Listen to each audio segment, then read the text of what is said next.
Money purse కి ఎటువంటి paid groups కానీ ఛానల్స్ కానీ లేవు. మిమ్మల్ని మా పేరు చెప్పి ఎవరైనా డబ్బులు అడుగుతున్నారంటే అది స్కామర్స్ అని దయచేసి గుర్తుపెట్టుకోవాలి. Good evening money persons, welcome to daily money show number 1194. ఈ రోజు డైలీ మనీ షోలో టాపిక్స్ విషయంకి వచ్చేసరికి వీకెండ్ లోని government of India new labour codes అయితే తీసుకొచ్చింది కదా. ఈ లేబర్ కోడ్స్ వలన ఎంప్లాయీస్ కి ఏ విధమైన బెనిఫిట్స్ లభించబోతున్నాయి అన్నది డీటెయిల్ గా మాట్లాడుకుందాం. అండ్ ఈ న్యూ లేబర్ కోడ్స్ వలన కొన్ని రకాల స్టాక్స్ పైన అది పాజిటివ్ ఇంపాక్ట్ ప్లే చేయబోతున్నట్లయితే మరికొన్ని స్టాక్స్ పైన కొంత నెగిటివ్ ఇంపాక్ట్ కూడా ప్లే చేయబోతుంది. దాని గురించి కూడా డిస్కస్ చేసుకుందాం. దీంతో పాటు మార్కెట్ లో ఉన్న ఇంపార్టెంట్ అప్డేట్స్ అన్ని వన్ బై వన్ క్విక్ గా డిస్కస్ చేసేద్దాం. ముందుగా మార్కెట్ అప్డేట్ చూసినట్లయితే ఈ రోజు సెషన్ లో సెన్సెక్స్ 331 పాయింట్స్ కరెక్ట్ అయ్యి 84,900 పాయింట్స్ కి క్లోజ్ అయినట్లయితే నిఫ్టీ 108 పాయింట్స్ కరెక్ట్ అయ్యి 25,959 పాయింట్స్ కి క్లోజ్ అయింది. అండ్ ఈ రోజు సెషన్ లో మిడ్ క్యాప్ ఇండెక్స్ 0.35% కరెక్ట్ అయినట్లయితే స్మాల్ క్యాప్ ఇండెక్స్ 0.52% కరెక్ట్ అయింది. And bank Nifty almost flat గా క్లోజ్ అయింది. అండ్ ఈ రోజు మార్నింగ్ కొంత పాజిటివ్ లోనే ఓపెన్ అయినటువంటి మన ఇండియన్ మార్కెట్ లోని దాని తర్వాత కొంత ప్రెషర్ అయితే క్రియేట్ అయింది. అండ్ సెకండ్ హాఫ్ లో ఎస్పెషల్లీ 2 o'clock తర్వాత మీరు అబ్జర్వ్ చేసినట్లయితే మన మార్కెట్ లోని సివియర్ సెల్ ఆఫ్ కనపడింది. యాక్చువల్లీ ఈ రోజు నిఫ్టీ కరెక్ట్ అవడానికి ఉన్నటువంటి రీజన్స్ మనం ముందుగా మాట్లాడుకోవాలంటే ఈ నవంబర్ మంత్ లోని MSCI స్టాండర్డ్ ఇండెక్స్ యొక్క చేంజెస్ ఏవైతే ఉన్నాయో దాని యొక్క అడ్జస్ట్మెంట్ డేట్ ఈ రోజు ఉన్నది. సో ఆ అడ్జస్ట్మెంట్ లోని ఈ MSCI ఇండెక్స్ లోకి ఏవైతే స్టాక్స్ ని యాడ్ చేశారు లేదా వెయిటేజ్ పెంచారో ఆ స్టాక్స్ లోకి ఈ రోజు సెకండ్ హాఫ్ లోని ఇన్ఫ్లోస్ వచ్చినట్లయితే ఏవైతే స్టాక్స్ ని ఈ ఇండెక్స్ నుంచి ఎక్స్క్లూడ్ చేసి వెయిటేజ్ తగ్గించారో ఆ స్టాక్స్ నుంచి అవుట్ ఫ్లోస్ కూడా వెళ్తాయి. సో ఈ MSCI స్టాండర్డ్ ఇండెక్స్ యొక్క అడ్జస్ట్మెంట్ ఉండడంతో సెకండ్ హాఫ్ లోని కొంత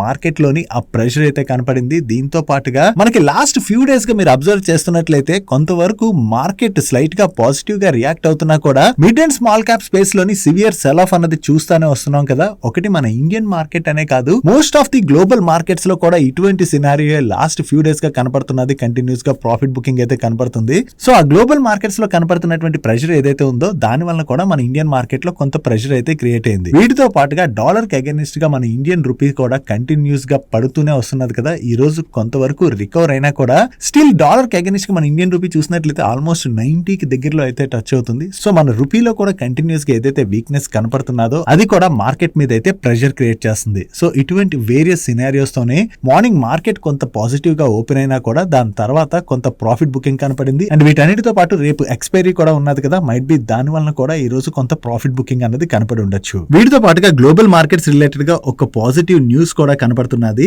యాక్చువల్లీ రష్యా ఉక్రెయిన్ వార్ ఏదైతే ఉన్నదో ఆ వార్ ని ఎండ్ చేయడానికి యుఎస్ అయితే చాలా రోజుల నుంచి ప్రయత్నిస్తున్నది కదా. సో రష్యాతో జరుగుతున్నటువంటి ఈ వార్ ని ఎండ్ చేయడానికి యుఎస్ అండ్ యుక్రెయిన్ ఈ రెండు కంట్రీస్ కూడా కలిపి piece talks frame work related గా అయితే వర్క్ చేస్తున్నాయి. కాకపోతే దీనిలో ప్రపోజల్స్ అవి ఏవైతే ఉన్నాయో వాటిని అయితే బయటికి చెప్పలేదు, కానీ బోత్ కంట్రీస్ కలిపి వర్క్ చేస్తున్నట్టుగా స్టేట్మెంట్ అయితే రిలీజ్ చేయడం జరిగింది. సో చాలా రోజుల నుంచి యుఎస్ అయితే ఈ వార్ ని ఆపడానికి ప్రయత్నిస్తున్నది, కానీ ఏదో ఒక అడ్డంకి దీనికి ఏర్పడుతుంది. ఫైనల్లీ ఈ పీస్ టాక్స్ సక్సెస్ఫుల్ గా నడిచి ఈ వార్ గనక ఎండ్ అయినట్లయితే అది గ్లోబల్ ఎకానమీస్ అన్నిటి రిలేటెడ్ గా కూడా మనం కొంత రిలీఫ్ గా చూడొచ్చు. నెక్స్ట్ ఈ డిసెంబర్ 22 నుంచి సెన్సెక్స్ 30 లోని ఒక చేంజ్ అయితే రాబోతున్నది. సెన్సెక్స్ 30 లోకి ఇంటర్ గ్లోబ్ ఏవియేషన్ లిమిటెడ్ అదే ఇండిగో స్టాక్ ఉన్నది కదా, ఈ ఇండిగో స్టాక్ ని అయితే యాడ్ చేస్తున్నారు. అండ్ సెన్సెక్స్ 30 నుంచి Tata Motors passenger vehicle limited stock ని రిమూవ్ చేస్తున్నారు. సో ఈ చేంజ్ ఏదైతే ఉన్నదో అది డిసెంబర్ 22 అయితే అమలు కాబోతున్నది. నౌ సెన్సెక్స్ లోకి ఇంటర్ గ్లోబ్ ఏవియేషన్ యాడ్ అవుతున్నది కాబట్టి ఈ ఇండెక్స్ ని ట్రాక్ చేసేటువంటి ఫండ్స్ ఏవైతే ఉంటాయో వాటి నుంచి ఈ స్టాక్ లోకి అయితే ఇన్ఫ్లోస్ వచ్చినట్లయితే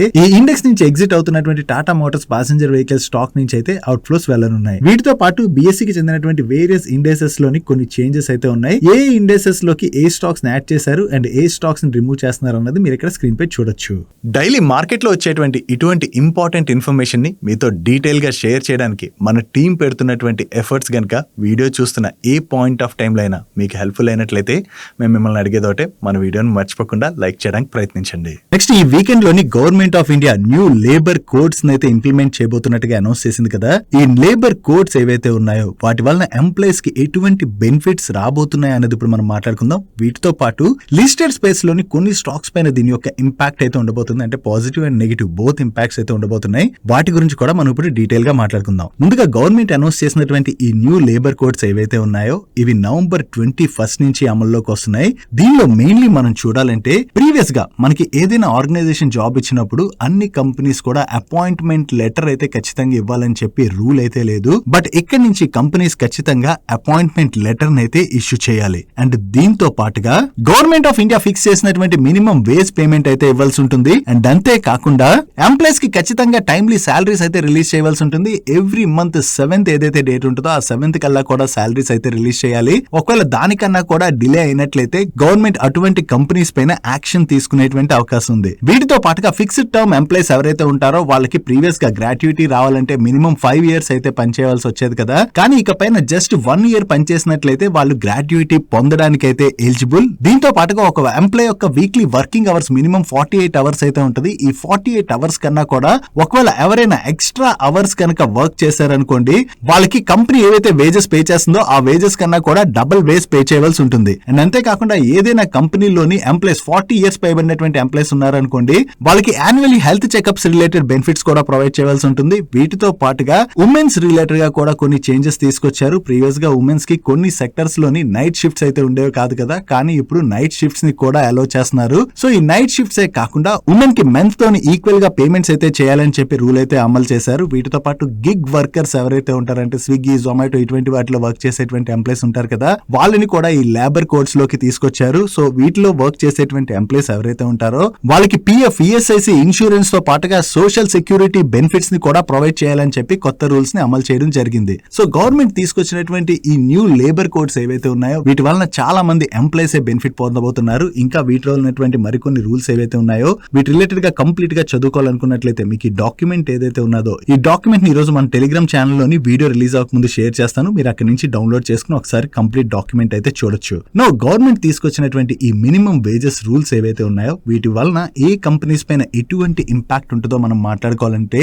ముందుగా గిగ్ వర్కర్స్ రిలేటెడ్ గా గవర్నమెంట్ తీసుకొచ్చినటువంటి రూల్ వలన ప్లాట్ఫామ్ సర్వీసెస్ ఆఫర్ చేసేటువంటి కంపెనీస్ లైక్ స్విగ్గీ కావచ్చు, జొమాటో కావచ్చు ఇటువంటి కంపెనీస్ పైన కొంత ఇంపాక్ట్ పడేటువంటి అవకాశం అయితే ఉన్నది. బట్ ఈ కంపెనీస్ పైన ఇంపాక్ట్ పడినా కూడా వీళ్ళు ఏం చేస్తారు, వాళ్ళ మీద ఇంపాక్ట్ తీసుకోరు కదా. అల్టిమేట్లీ అది ఎండ్ యూజర్ అంటే కస్టమర్స్ ఎవరైతే ఉంటారో కస్టమర్స్ కి ఆ కాస్ట్ ని వీళ్ళు పాస్ ఆన్ చేసేస్తారు కాబట్టి వీళ్ళపైన మరీ అంత ఇంపాక్ట్ అయితే ఉండకపోవచ్చు. ఓవరాల్ గా మార్కెట్ ఏం ఎక్స్పెక్ట్ చేస్తుందంటే వీళ్ళపైన పెర్ ఆర్డర్ 1 rupee వరకు కూడా ఇంపాక్ట్ పడేటువంటి అవకాశం ఉందని చెప్పి వేరియస్ బ్రోకరేజెస్ అయితే ఎక్స్పెక్ట్ చేస్తున్నారు. బట్ ఆ ఇంపాక్ట్ పడినా కూడా అల్టిమేట్లీ వీళ్ళు కొన్ని రోజుల్లోని దాన్ని ఎండ్ యూజర్ కి పాస్ ఆన్ చేసేస్తారు కాబట్టి వీళ్ళు మరీ అంతగా నష్టపోయేటువంటి ప్రమాదం అయితే లేదు. అండ్ ఈ కొత్త రూల్స్ ఏవైతే తీసుకొచ్చారో దాని వలన ఇనిషియల్ గా స్టాఫింగ్ సర్వీసెస్ ప్రొవైడ్ చేసేటువంటి కంపెనీస్ ఉంటాయి కదా వాటిపైన కొంతవరకు ఇంపాక్ట్ పడచ్చు. అంటే ఈ గ్రాట్యుటీ రిలేటెడ్ రూల్ ఏదైతే తీసుకొచ్చారో వాటి వలన ఇనిషియల్ గా వాటిపైన ఇంపాక్ట్ పడినా కూడా లాంగ్ టర్మ్ లో మనం చూసినట్లయితే ఈ స్టాఫింగ్ సర్వీసెస్ ప్రొవైడ్ చేసేటువంటి కంపెనీస్ కి అది బెనిఫిట్. ఎందుకంటే అన్ఆర్గనైజ్డ్ సెక్టర్ నుంచి ఇది ఆర్గనైజ్డ్ సెక్టర్ కింద మూవ్ అవుతుంది కాబట్టి ఓవరాల్ గా స్టాఫింగ్ సర్వీసెస్ ప్రొవైడ్ చేసేటువంటి కంపెనీస్ యొక్క రెవెన్యూస్ అయితే బాగా బూస్ట్ అవనున్నాయి. దీనిలో మనం మాట్లాడుకోవాలంటే టీమ్ లీజ్ కావచ్చు, ఎస్ఏఎస్ కావచ్చు, క్వెస్ట్ కార్ప్ కావచ్చు, ఇంకా వీటితో పాటు స్టాఫింగ్ సర్వీసెస్ ప్రొవైడ్ చేసేటువంటి అనేక కంపెనీస్ ఉన్నాయి కదా వాటన్నిటికీ కూడా ఇది లాంగ్ టర్మ్ లోని బెనిఫిట్ కానుంది. అండ్ వీటితో పాటుగా మరొక బెనిఫిట్ మాట్లాడుకోవాలంటే మెయిన్లీ డయాగ్నోస్టిక్ సెక్టర్ కి అయితే ఇది బెనిఫిట్ కానుంది. ఎందుకంటే 40 years పైబడినటువంటి ఎంప్లాయీస్ ఎవరైతే ఉంటారో వాళ్ళందరికీ కూడా యాన్యువల్లీ ఫ్రీ హెల్త్ చెకప్ అయితే కంపెనీస్ ప్రొవైడ్ చేయాలని చెప్పి వీళ్ళు రూల్ తీసుకొచ్చారు కదా. సో దీనివల్ల ఏమవుతుంది, ఫ్రీ హెల్త్ చెకప్ ప్రొవైడ్ చేసినట్లయితే చాలా మంది ఎంప్లాయీస్ ఫ్రీగా హెల్త్ చెకప్ చేయించుకుంటారు కాబట్టి ఓవరాల్ గా డయాగ్నోస్టిక్ సర్వీసెస్ ప్రొవైడ్ చేసేటువంటి కంపెనీస్ కి దీనివల్ల ఎడిషనల్ రెవెన్యూస్ అయితే జనరేట్ అవనున్నాయి. సో దానివల్ల మనం మాట్లాడుకోవాలంటే డాక్టర్ లాల్ పాత్ ల్యాబ్స్ కావచ్చు, విజయ డయాగ్నోస్టిక్స్ కావచ్చు, మెడ్ ప్లస్ కావచ్చు, ఇంకా వేరియస్ డయాగ్నోస్టిక్ సర్వీసెస్ ప్రొవైడ్ చేసేటువంటి కంపెనీస్ ఉన్నాయి కదా అవన్నిటికీ కూడా దీనివల్ల ఎడిషనల్ రెవెన్యూస్ జనరేట్ అవుతాయి కాబట్టి ఇది డయాగ్నోస్టిక్ సర్వీసెస్ ఆఫర్ చేసేటువంటి కంపెనీస్ కి అయితే మనం బెనిఫిట్ గా చూడాలి. వీటితో పాటుగా కొంతవరకు అన్ఆర్గనైజ్డ్ సెక్టర్ లో ఉండేటువంటి ఎంప్లాయీస్ కి ఎడిషనల్ బెనిఫిట్స్ ఏవైతే జనరేట్ చేస్తున్నారో దాని వలన మనకి రియల్ ఎస్టేట్ సెక్టర్ లో ఉండేటువంటి కంపెనీస్ పైన కొంత ఇంపాక్ట్ పడేటువంటి అవకాశం ఉన్నది. ఓవరాల్ గా చూస్తే అక్కడ వర్క్ చేసేటువంటి ఎంప్లాయీస్ కి అయితే బెనిఫిట్ కానీ దాని వలన ఈ కన్స్ట్రక్షన్స్ చేసేటువంటి కంపెనీస్ పైన కొంత ఇంపాక్ట్ పడచ్చు కాబట్టి అది రియల్ ఎస్టేట్ సెక్టర్ రిలేటెడ్ గా మనం స్లైట్ గా నెగిటివ్ గా చూడొచ్చు. ఓవరాల్ గా గవర్నమెంట్ ఆఫ్ ఇండియా తీసుకొచ్చినటువంటి కొత్త లేబర్ కోడ్స్ ఏవైతే ఉన్నాయో వాటి వలన ఇప్పుడు మనం మాట్లాడుకున్నటువంటి కంపెనీస్ పైన ఈ రకంగా పాజిటివ్ అండ్ నెగిటివ్ ఇంపాక్ట్ అయితే ప్లే చేసేటువంటి అవకాశం అయితే ఉన్నది. Next Adani green energy related గా ఎకనామిక్ టైమ్స్ వాళ్ళ దగ్గర నుంచి ఒక ఇంపార్టెంట్ న్యూస్ అయితే వచ్చింది. ఈ అదానీ గ్రీన్ ఎనర్జీలోని టోటల్ ఎనర్జీస్ వాళ్ళు ప్రెసెంట్ 19% స్టేక్ అయితే హోల్డ్ చేస్తున్నారు. ఈ 19% స్టేక్ లోని ఓవరాల్ గా 6% స్టేక్ అయితే వాళ్ళు సెల్ చేయడానికి చూస్తున్నారని చెప్పి ఎకనామిక్ టైమ్స్ వాళ్ళు వాళ్ళ సోర్సెస్ ద్వారా తెలిసినటువంటి ఇన్ఫర్మేషన్ ని షేర్ చేస్తున్నారు. సో ఎప్పుడైతే ఈ అదానీ గ్రీన్ ఎనర్జీలో టోటల్ ఎనర్జీస్ వాళ్ళు ఈ 6% స్టేక్ ని సెల్ చేస్తారో కొంతవరకు ఆ టైంలోని అదాని గ్రీన్ ఎనర్జీ స్టాక్ లోని మనం ప్రెషర్ చూసేటువంటి అవకాశం అయితే ఉన్నది. బట్ ఇది వీళ్ళ సోర్సెస్ ద్వారా షేర్ చేస్తున్నటువంటి ఇన్ఫర్మేషన్ మాత్రమే. ఇప్పటి వరకు ఇంకా అదాని గ్రీన్ దగ్గర నుంచి కానీ టోటల్ ఎనర్జీస్ దగ్గర నుంచి కానీ ఎటువంటి రెస్పాన్స్ కూడా రాలేదు. నెక్స్ట్ ఈ నవంబర్ 21 రోజున హిందుస్థాన్ ఏరోనాటిక్స్ లిమిటెడ్ వాళ్ళు తయారు చేసినటువంటి తేజస్ ఎయిర్ క్రాఫ్ట్ ఏదైతే ఉన్నదో ఇది దుబాయ్ ఎయిర్ షోలోని క్రాష్ అయింది. ఎయిర్ క్రాఫ్ట్ ఈ న్యూస్ అయితే మీరు చూసే ఉండొచ్చు. ఈ తేజస్ ఎయిర్ క్రాఫ్ట్ క్రాష్ అవ్వడంతో దానిలోని పైలట్ ఎవరైతే ఉన్నారో ఆయన అయితే చనిపోయారు. ఆయన ఆత్మకి శాంతి చేకూరాలని చెప్పి మనందరం కూడా కోరుకుందాం. ఎప్పుడైతే హిందుస్థాన్ ఏరోనాటిక్స్ లిమిటెడ్ వాళ్ళు తయారు చేసిన తేజస్ ఫైటర్ జెట్ కూలిపోయిందని చెప్పి న్యూస్ సర్క్యులేట్ అయిందో దాంతో ఈ రోజు హిందుస్థాన్ ఏరోనాటిక్స్ స్టాక్ లోనైతే మనకి చాలా ప్రెషర్ కనపడిందంటే ఇప్పుడు ఎయిర్ షోలోని ఇది క్రాష్ అయింది కదా, దీనివల్ల ఫ్యూచర్ లోని వీళ్ళకి వచ్చేటువంటి ఆర్డర్స్ కావచ్చు ఇవన్నీ క్యాన్సిల్ అవ్వచ్చా, దీని రిలేటెడ్ గా అది కొన్ని కన్సర్న్స్ రైజ్ అవుతాయి కదా. సో దానివల్ల కస్టమర్ ఆర్డర్స్ అవి ఏమైనా క్యాన్సిల్ అవ్వచ్చా అని చెప్పి కన్సర్న్స్ రైజ్ అయ్యాయి. దానికి హిందుస్థాన్ ఏరోనాటిక్స్ లిమిటెడ్ వాళ్ళు కూడా రెస్పాండ్ అవుతూ ఈ జరిగినటువంటి ఈవెంట్ ఏదైతే ఉన్నదో దానివల్ల కంపెనీ బిజినెస్ ఆపరేషన్స్ పైన కానీ ఫైనాన్షియల్ పెర్ఫార్మెన్స్ కానీ ఫ్యూచర్ డెలివరీస్ పైన కానీ ఎటువంటి ఇంపాక్ట్ ఉండదని చెప్పేసి వీళ్ళైతే షేర్ చేస్తున్నారు. ఈవెన్ వేరియస్ అనలిస్టులు కూడా దీని రిలేటెడ్ గా రెస్పాండ్ అవుతూ ఇటువంటి ఎయిర్ షోలు జరిగినప్పుడు జనరల్లీ ప్రమాదాలు ఒక్కోసారి జరుగుతుంటాయి. మన హిందుస్థాన్ ఏరోనాటిక్స్ లిమిటెడ్ వాళ్ళ ఎయిర్ క్రాఫ్టే కాదు ప్రీవియస్ గా వేరియస్ కంట్రీస్ డెవలప్ చేసినటువంటి ఎయిర్ క్రాఫ్ట్స్ కూడా ఇటువంటి ప్రమాదాలకైతే గురయ్యాయి. కాబట్టి దీని యొక్క ఇంపాక్ట్ వీళ్ళ మీద పెద్దగా ఉండకపోవచ్చు అని చెప్తున్నా. ఓవరాల్ గా ఎయిర్ క్రాఫ్ట్ ఇలా క్రాష్ అయింది అనేసరికి మార్కెట్ లో కొంత కన్సర్న్స్ రైజ్ అవుతాయి కదా. దాంతోనే ఈ రోజు సెషన్ లో హిందుస్థాన్ ఏరోనాటిక్స్ లిమిటెడ్ స్టాక్ లో మనకి అంత ప్రెషర్ కనపడింది. నెక్స్ట్ టాటా గ్రూప్ కంపెనీ అయినటువంటి తేజస్ నెట్వర్క్ రిలేటెడ్ గా ఒక నెగిటివ్ న్యూస్ అయితే సర్క్యులేట్ అవుతున్నది. ఈ తేజస్ నెట్వర్క్ వాళ్ళు BSNL 4G రోల్అవుట్ రిలేటెడ్ గా ఎక్విప్మెంట్స్ అయితే సప్లై చేశారు కదా. ఆ ఎక్విప్మెంట్స్ ఏవైతే వీళ్ళు సప్లై చేశారో అవి క్వాలిటీ ఎక్విప్మెంట్స్ అయితే వీళ్ళు సప్లై చేయలేదని దీంతోని రాజస్థాన్ లోని ఎయిర్టెల్ నెట్వర్క్ లోని ఇంటర్ఫియరెన్స్ రావడం వలన ఎయిర్టెల్ వాళ్ళైతే లాస్ట్ డిసెంబర్ నుంచి కూడా చాలా ప్రాబ్లమ్ ని ఫేస్ చేస్తున్నాం అని చెప్పి తేజస్ నెట్వర్క్ వాళ్ళకి ఒక లెటర్ అయితే పంపించారు. సో ఈ లెటర్ రావడంతో తేజస్ నెట్వర్క్ వాళ్ళు కూడా రెస్పాండ్ అవుతూ మేము BSNL యొక్క టెక్నికల్ రిక్వైర్మెంట్స్ ఏవైతే ఉన్నాయో దానికి తగినట్టుగా 3GPP స్పెసిఫికేషన్స్ తోని ఎక్విప్మెంట్స్ అయితే సప్లై చేశామని. సో రాజస్థాన్ లో వస్తున్నటువంటి నెట్వర్క్ ఇష్యూ ఏదైతే ఉన్నదో అది హిస్టారికల్ స్పెక్ట్రమ్ అలొకేషన్ వల్ల వస్తున్నటువంటి ఇష్యూ తప్ప హార్డ్వేర్ ఫెయిల్యూర్ వల్ల వస్తున్నటువంటి ఇష్యూ కాదని చెప్పి తేజస్ నెట్వర్క్ వాళ్ళు రెస్పాండ్ అవడం జరిగింది. ఓవరాల్ గా తేజస్ నెట్వర్క్ రిలేటెడ్ గా ఇటువంటి నెగిటివ్ న్యూస్ అంటే ఎయిర్టెల్ వాళ్ళు ఇలా క్లెయిమ్ చేస్తున్నారు కదా వీళ్ళు సప్లై చేసినటువంటి ఎక్విప్మెంట్ అవి క్వాలిటీ లేవు అది ఇది అని చెప్పి. సో అటువంటి న్యూస్ రావడంతోనే ఈ రోజు సెషన్ లో తేజస్ నెట్వర్క్ స్టాక్ లో కొంత ప్రెషర్ కనపడింది. నెక్స్ట్ ఇన్ఫ్రా కంపెనీ అయినటువంటి దిలీప్ బిల్డ్కాన్ వాళ్ళ రిలేటెడ్ గా ఒక పాజిటివ్ అప్డేట్ ఉన్నది. వీళ్ళు PSU కంపెనీ అయినటువంటి నాల్కో వాళ్ళు కండక్ట్ చేసిన టెండర్ లో పార్టిసిపేట్ చేసి L1 బిడ్డర్ గా సెలెక్ట్ అయ్యారు. దీనిలో భాగంగా మీకు ఇక్కడ కనపడుతున్నటువంటి 2 వర్క్స్ అయితే వీళ్ళు చేయవలసి ఉన్నది. వీళ్ళు 2 కాంట్రాక్ట్స్ ఏవైతే విన్నారో both are long term contracts and వీటి యొక్క cumulative value approximately 5,000 crores. So వీళ్ళు ఇంత మంచి కాంట్రాక్ట్ అయితే విన్నారు కాబట్టి ఇది దిలీప్ బిల్డ్కాన్ వాళ్ళ రిలేటెడ్ గా మనం పాజిటివ్ గా చూడొచ్చు. నెక్స్ట్ ఆటోమోటివ్ కాంపోనెంట్స్ మ్యానుఫ్యాక్చర్ చేసేటువంటి వారోక్ ఇంజనీరింగ్ వాళ్ళ రిలేటెడ్ గా ఒక పాజిటివ్ అప్డేట్ ఉన్నది. వీళ్ళు ఒక ఎలక్ట్రిక్ వెహికల్ OEM దగ్గర నుంచి మేజర్ న్యూ బిజినెస్ అయితే విన్ అయినట్టుగా ఎక్స్చేంజెస్ కి అప్డేట్ చేస్తున్నారు.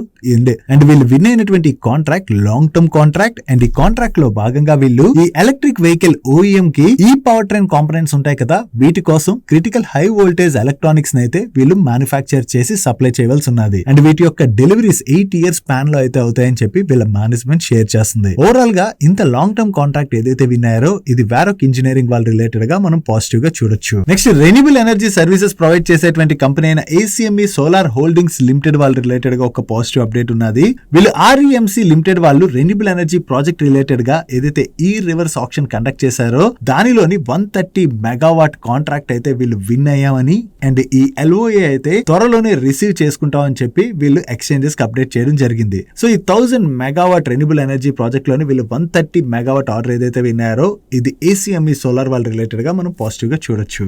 Next residential real estate projects ని డెవలప్ చేసేటువంటి ఎంబసీ డెవలప్మెంట్స్ లిమిటెడ్ వాళ్ళు నార్త్ బెంగళూరులోని కొత్తగా 6 రెసిడెన్షియల్ ప్రాజెక్ట్స్ అయితే లాంచ్ చేయబోతున్నట్టుగా అనౌన్స్ చేశారు. ఈ ప్రాజెక్ట్స్ యొక్క వాల్యూ అప్రాక్సిమేట్లీ 10,300 crores.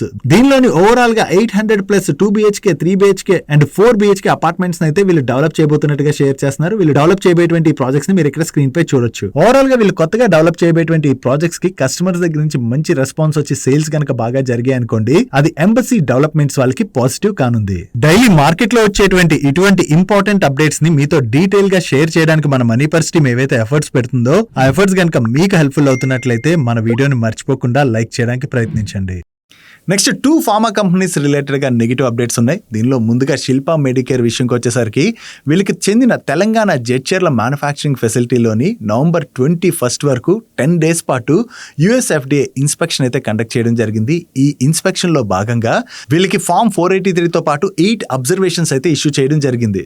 సో ఈ అబ్జర్వేషన్స్ ఏవైతే వచ్చాయో వాటికి స్టిపులేటెడ్ టైమ్ లైన్లోని మేము USFDAకి రెస్పాండ్ అవుతామని చెప్పి శిల్పా మెడికేర్ వాళ్ళు చెప్తున్నారు. సో అబ్జర్వేషన్స్ ఏవైతే వచ్చాయో అవి మనం కంపెనీ రిలేటెడ్గా నెగిటివ్గా చూడొచ్చు. అండ్ వీళ్ళతో పాటు లుపిన్ వాళ్ళకి చెందిన గోవా మ్యానుఫ్యాక్చరింగ్ ఫెసిలిటీలో కూడా USFDA యొక్క ఇన్స్పెక్షన్ నవంబర్ 10th నుంచి నవంబర్ 21st మధ్య జరిగింది. ఈ ఇన్స్పెక్షన్లో భాగంగా లుపిన్ వాళ్ళకి కూడా ఫామ్ 483తో పాటు USFDA 7 అబ్జర్వేషన్స్ అయితే ఇష్యూ చేయడం జరిగింది. సో వీళ్ళు కూడా ఈ అబ్జర్వేషన్స్ రిలేటెడ్గా రెస్పాండ్ అయ్యి సార్ట్అవుట్ చేసుకుందాం అనుకుంటున్నారు. సో ఎంత త్వరగా వీటిని సార్ట్అవుట్ చేసుకుంటే అది ఈ కంపెనీస్కి అంత మంచిది. Next project consultancy services provide చేసే PSU కంపెనీ అయిన NBCC వాళ్ళు కొత్తగా 3 ఆర్డర్స్ అయితే విన్నారు. ఈ 3 ఆర్డర్స్ యొక్క క్యూములేటివ్ వాల్యూ అప్రాక్సిమేట్లీ 117 crores. దీనిలో ఫస్ట్ ఆర్డర్ వీళ్ళకి కెనరా బ్యాంక్ దగ్గర నుంచి వచ్చింది. ఈ ఆర్డర్ వాల్యూ అప్రాక్సిమేట్లీ 40 crores పైనే. అండ్ ఈ ఆర్డర్లో భాగంగా వీళ్ళు కెనరా బ్యాంక్ కోసం ఒక బిల్డింగ్ అయితే కన్స్ట్రక్ట్ చేయవలసి ఉన్నది. వీళ్ళతో పాటు నేషన్ ఇన్స్టిట్యూట్ ఆఫ్ ఎంపవర్మెంట్ దగ్గర నుంచి ఒక ఆర్డర్ వచ్చింది. Order value approximately 29 crores. వీటితో పాటుగా నేషనల్ హార్టికల్చర్ బోర్డు దగ్గర నుంచి కూడా ఒక ఆర్డర్ వచ్చింది. అది 40 crores పైన ఆర్డర్. ఆ ఆర్డర్స్ లో భాగంగా వీళ్ళు ఏం చేయాలన్నది మీరు ఇక్కడ స్క్రీన్ పై చూడొచ్చు. సో వీళ్ళు కొత్తగా 3 ఆర్డర్స్ విన్నారన్న అప్డేట్ తోని ఈ రోజు సెషన్ లో మార్నింగ్ NBCC స్టాక్ లో మనకి కొంత పాజిటివ్ మొమెంటం కనపడింది. నెక్స్ట్ హెచ్జీ ఇన్ఫ్రా అండ్ అలాగే కల్పతరు ప్రాజెక్ట్స్ ఇంటర్నేషనల్ లిమిటెడ్ ఉన్నారు కదా, ఈ 2 కంపెనీస్ రిలేటెడ్ గా ఒక అప్డేట్ ఉన్నది. వీళ్ళ joint venture company Maharashtra rail corporation వాళ్ళు ఫ్లోట్ చేసినటువంటి టెండర్ లో పార్టిసిపేట్ చేసి L1 బిడ్డర్ గా సెలెక్ట్ అయ్యారు. అండ్ ఈ కాంట్రాక్ట్ వాల్యూ అప్రాక్సిమేట్లీ 1400 crores పైన. అండ్ ఈ జాయింట్ వెంచర్ లో హెచ్జీ ఇన్ఫ్రా వాళ్ళు 40% స్టేక్ హోల్డ్ చేస్తున్నట్లయితే కల్పతరు వాళ్ళు 60% స్టేక్ అయితే హోల్డ్ చేస్తున్నారు. నో ఈ జాయింట్ వెంచర్ కు వచ్చినటువంటి ఆర్డర్ లో భాగంగా తానే ఇంటిగ్రల్ రింగ్ మెట్రో ప్రాజెక్ట్ కోసం మీకు ఇక్కడ కనపడుతున్నటువంటి వర్క్స్ అయితే వీళ్ళు చేయవలసి ఉన్నది. సో వీళ్ళు కొత్తగా ఏదైతే ఈ కాంట్రాక్ట్ విన్నారో ఇది కంపెనీస్ రిలేటెడ్ గా మనం పాజిటివ్ గా చూడొచ్చు. నెక్స్ట్ రైల్వే PSU కంపెనీ అయినటువంటి RVNL వాళ్ళు నార్త్ ఈస్టర్న్ రైల్వే వాళ్ళు ఫ్లోట్ చేసిన టెండర్ లో పార్టిసిపేట్ చేసి L1 బిడ్డర్ గా సెలెక్ట్ అయ్యారు. Contract value approximately 180 crores. And ఈ కాంట్రాక్ట్ లో భాగంగా వీళ్ళు ఏం చేయాలన్నది మీరు ఇక్కడ స్క్రీన్ పై చూడొచ్చు. అండ్ ఈ కాంట్రాక్ట్ ని వీళ్ళు 24 months లో ఎగ్జిక్యూట్ చేయవలసి ఉన్నది. That's it for today's daily Manisha guys. And ఈరోజు డైలీ మనిషిని క్లోజ్ చేసే ముందు మన వర్కౌట్స్ విషయంకి వచ్చేసరికి నిన్న ఆల్మోస్ట్ 6 kilometers పైన వాక్ చేసా. అండ్ మీరేం వర్కౌట్స్ చేశారో కింద కామెంట్ సెక్షన్లో కామెంట్ చేసేయండి. అండ్ ఈరోజు డైలీ మనిషిలో షేర్ చేసినటువంటి ఇన్ఫర్మేషన్ మీకు హెల్ప్ఫుల్ అయినట్లయితే మన వీడియోని లైక్ చేస్తూ ఛానల్ సబ్స్క్రైబ్ చేసుకోవడం మర్చిపోకండి. నేను చంద్రశేఖర్ పత్రి మరొక ఇంట్రెస్టింగ్ వీడియోతో కలుద్దాం. Good night.